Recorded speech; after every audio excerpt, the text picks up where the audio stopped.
की बात ये कि तीनों आतंकी भारत में घुस चुके हैं, आपके बीच कहीं छिपे हुए हैं। इनसे सतर्क रहना है जब तक ये ठोके नहीं जाते।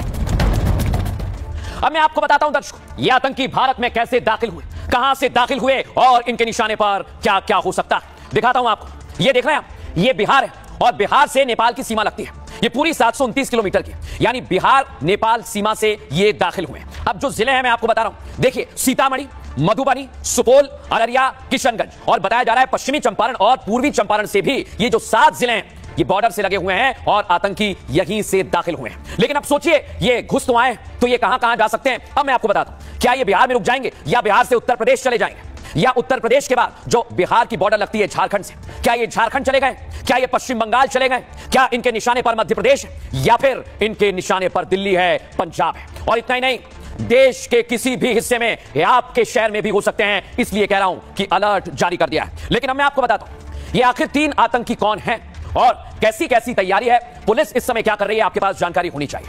अब मैं आपको बताने वाला हूं। ये देख रहे हैं आप, ये तीनों आतंकियों के फोटो मैं आपको दिखा रहा हूं। पाकिस्तान में पल रहे आतंकी नई नई साजिश कर रहे हैं। बिहार में नेपाल के रास्ते 3 आतंकी घुसकर आए और ये तीनों आतंकी जैश ए मोहम्मद से जुड़े हुए हैं।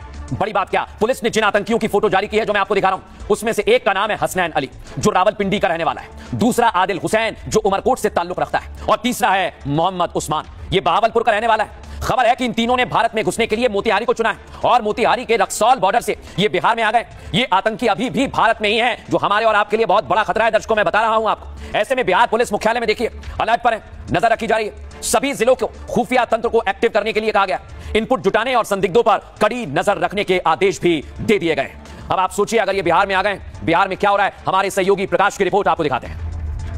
बिहार के बॉर्डर पर जो नेपाल से जुड़ा हुआ इलाका है वो लगभग 1600 से 1800 किलोमीटर का है, जो कि पोरस बॉर्डर है और सेफ गेटवे है आतंकवादियों के लिए, क्योंकि उसी बॉर्डर से मान लीजिए काठमांडू से आते हैं और बिहार में प्रवेश करना बिल्कुल आसान है, क्योंकि इधर से उधर लोग आते जाते रहते हैं। और हमने देखा है कि बिहार के पश्चिम चंपारण के जंगल में, इनफैक्ट नेपाल के बॉर्डर में, यासीन बतकल को बिहार पुलिस ने ही आईबी के इनपुट पर, बिहार आईबी के इनपुट पर 2012-13 में गिरफ्तार किया था। और कई ऐसे आतंकवादियों की गिरफ्तारी दरभंगा मॉड्यूल जैसे पहले चलता था और स्लीपर सेल्स भी चलते थे आज से 15-20 साल पहले। तो इस तरह की घटनाएं हुई हैं, तो इससे इंकार नहीं किया जा सकता है कि कोई आतंकवादी घुस आया हो बिहार में। अब मैं आपको जो दिखाने वाला हूं वो आपके लिए बड़ा जरूरी है, क्योंकि अगर ये आतंकी आपके आसपास कहीं हुए तो क्या होगा, इसलिए इनकी तस्वीर दिखाता हूं। ये इनके आई कार्ड है और ये हमने एआई से तस्वीर को साफ किया है। दर्शकों, ये फुल फ्रेम आप तस्वीर देखिए, इस पर इनाम भी घोषित किया गया है। इसका नाम है हसनैन अली, ये पहला आतंकी हुआ। अब मैं आपको दूसरी तस्वीर दिखाता हूं। दूसरी तस्वीर है आदिल हुसैन की, ये आप देखिए, ये है आदिल हुसैन। ये आदिल हुसैन जो है ये भी साथ में आया है, उमरकोट का रहने वाला है। और अब मैं आपको दिखाता हूं तीसरी तस्वीर। तीसरी तस्वीर है मोहम्मद उस्मान, ये बहावलपुर का रहने वाला है और इस पर भी इनाम घोषित किया गया है। लेकिन अभी आपने देखा पहलगाम का हमला हुआ है, अब मैं आपको बताने वाला हूं इन आतंकियों ने पहलगाम का मॉड्यूल अपनाया है। ये कैसा मॉड्यूल है, आइए जरा दिखाता हूं। खबर है कि भारत में इनकी घुसपैठ को 1 हफ्ता हो गया है। सोचिए जरा, जैश के तीनों आतंकी अगस्त के दूसरे हफ्ते में काठमांडू पहुंचे